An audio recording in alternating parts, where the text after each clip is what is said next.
আসসালামু আলাইকুম। আমার প্রিয় বন্ধু শরীর স্নেহভাজন, আপনাদের কাছে আজকে উপস্থিত হলাম লজ্জা নয়। লজ্জা নয় পর্বটা একটু বড় হবে, তার কারণ আমার এক স্নেহের দাদু ভাই সম্ভবত ব্র্যাক ব্যাংকে চাকরি করেন।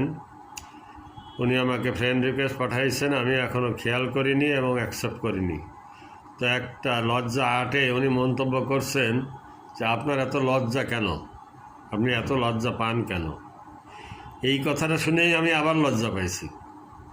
তার কারণ উচ্চশিক্ষিত একটা যুবক, যার হাতের ভিতরে বিশ্ব, সারা দুনিয়ার মানুষের চরিত্র দেখছে, ইউরোপ আমেরিকার চরিত্র দেখছে, প্রতিবেশী দেশগুলোর চরিত্র দেখছে, তাদের দেশের টান, জাতীয় টান, তাদের নিজস্ব স্বকীয়